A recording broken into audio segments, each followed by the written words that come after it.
Opa, tudo bem? Eu sou o Anui e um fenômeno muito comum que acontece aqui na internet é algum jogo indie surgir do nada e começar a fazer muito sucesso, com várias pessoas fazendo vídeos sobre. Porém, infelizmente, depois de algum tempo, as pessoas simplesmente esquecem da existência dele. E nesse vídeo, meu objetivo não vai ser tirar sarro ou humilhar os criadores desses jogos, mas sim dar uma lembrada em alguns jogos que eram bastante conhecidos antes, mas que hoje em dia poucas pessoas se lembram. Então vamos pro vídeo.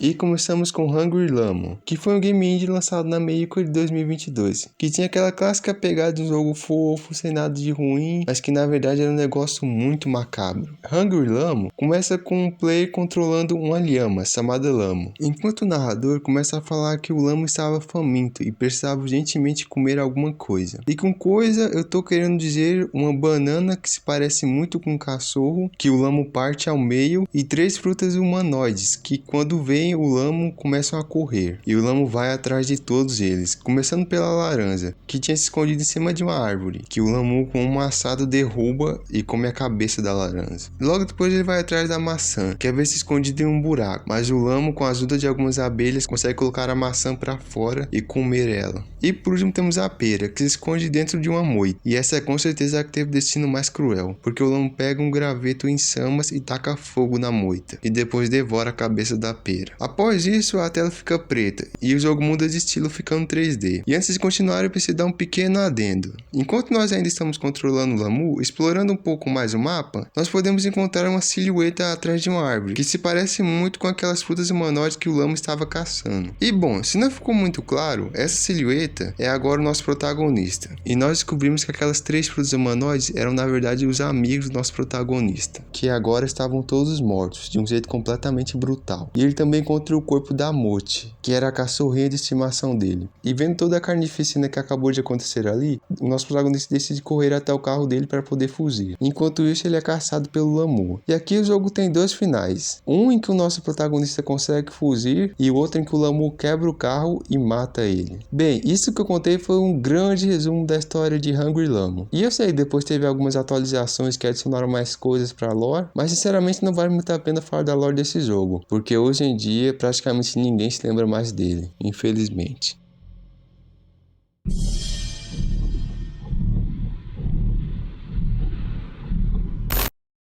Tattletale. Quantos anos eu não ouço esse nome? Tattletale foi um jogo lançado no finalzinho de 2018, ou seja, foi um jogo que pegou aquele auge de FNAF. E isso é bem visto no estilo do jogo, com um mascote fofinho e uma história em aberta para os youtubers fazerem vídeos de teorias sobre. E falando da história em si, em Tattletale nós estamos na pele de um garoto que acorda 5 dias antes do Natal. Eu não tava brincando quando eu falei que esse negócio era inspirado em FNAF. O garoto, sem paciência de esperar até o Natal, vai até o porão pegar o seu presente, que era um Tattletale, um brinquedo extremamente inspirado em um Furby, que eram bem populares na época. A partir daí, o jogador precisa cuidar do Tattletale durante todos os 5 dias, enquanto ele é perseguido pela Mama, que era para ser uma espécie de mãe dos Tattletales, mas que por algum motivo fica bravo com a gente por ter mexido com o filho dela e tenta a todo custo nos matar. Pulando um pouco da história, vamos para a última noite, onde todos os Tattletales fazem um tipo de ritual, onde eles exorcizam a Mama. Só que no final do jogo, ela aparece para nos dar um último jumpscare.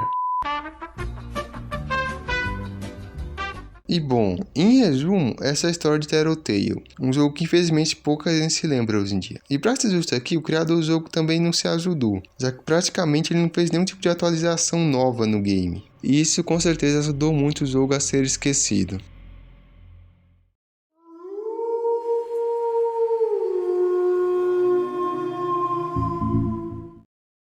Eu vou ser sincero com vocês, de todos os jogos dessa lista, Venzi é o único que eu não tenho nenhuma nostalgia ou carinho. As únicas coisas que eu me lembro sobre Venzi é a série do Core e a treta do criador de Venzi com o criador de Pop Playtime. Mas mesmo assim ia ser legal trazer esse game para essa lista. E antes que falem, eu sei que Venzi teve um novo capítulo lançado no começo de novembro desse ano, então não tá tão esquecido assim. Porém eu acredito que poucas pessoas devem ter ficado sabendo desse novo capítulo, e por isso eu mantive ele nessa lista. Continuando, Venzi foi um mascote horror bastante inspirado em Band and Tank Machine, onde nós estamos na pele de uma pessoa sem nome que quando era mais nova era muito fã da Lucy, que era o nome de um mascote de uma empresa chamada Skyworks. Essa empresa que produziu ela acabou falindo por alguns motivos. E o jogo também pula alguns anos, onde nosso protagonista, dessa vez mais velho, vê um cartaz oferecendo uma recompensa a qualquer pessoa que aceitasse ir até o antigo local em que ficava a Skyworks. E o nosso protagonista, vendo a oportunidade de ganhar um dinheiro fácil, entra em contato com a pessoa que tinha feito a recompensa. E após fecharem um acordo, ele pega sua bicicleta e vai até o local. Mas assim que chega lá, ele é atacado e levado até o antigo estúdio. A partir daqui você já sabe o roteiro, né? Ele é perseguido pelos antigos mascotes do estúdio, descobre que coisas estranhas aconteceram ali e assim vai.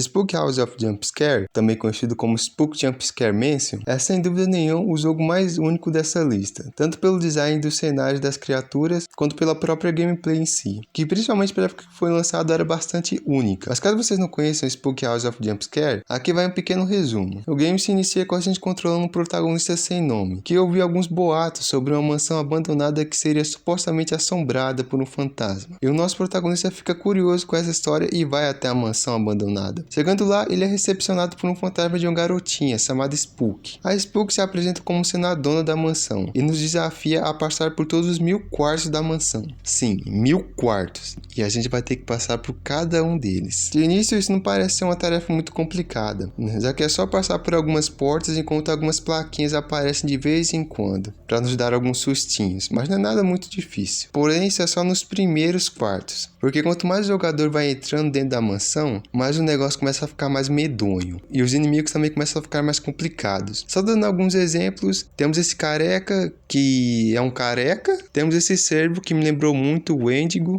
E também a Ringo, um fantasma do colegial que tenta a todo custo devorar nosso protagonista. O jogo tem outros inimigos, mas esses são os que eu mais achei interessante de falar aqui. E bem, após passarmos pelo 1000º quarto, nós nos damos de cara com um cenário que se parece muito com algum tipo de nível das Backrooms. E lá dentro, a Spook surge novamente, extremamente surpresa com nós termos conseguido chegar até ali vivo. E sem saber o que falar pro protagonista, a Spook apenas pede para ele ir até o último quarto, onde se inicia uma boss fight com um literal demônio. E uma coisa que eu não lembrava sobre Spook House era como, apesar de ser um game de terror, ele também tinha um lado de comédia. Prova disso é o final, onde nós derrotamos o último chefe e somos levados até um quarto, onde a Spook nos diz que agora nós fazemos parte do exército dela que vai dominar o mundo. E nós terminamos vendo um telão da Spook, dando ordens para nós. E ainda com uma frase que dizia: "Você realmente pensou que isso ia terminar de uma forma séria?" Sinceramente eu não lembrava disso, mas tá aí.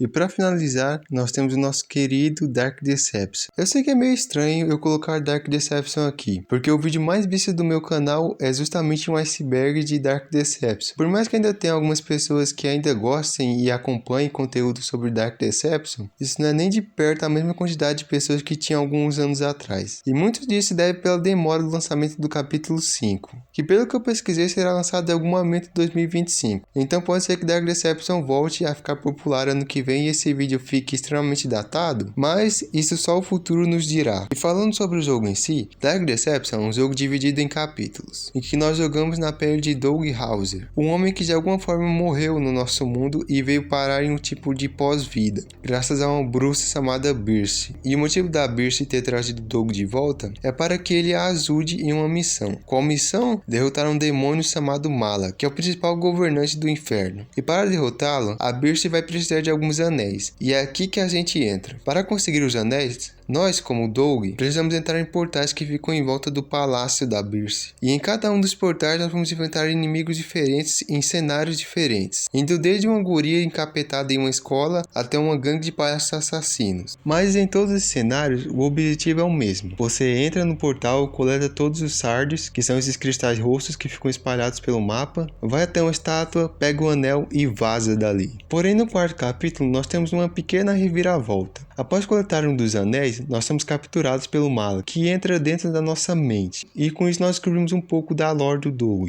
que em resumo, ele é um grande arrombado.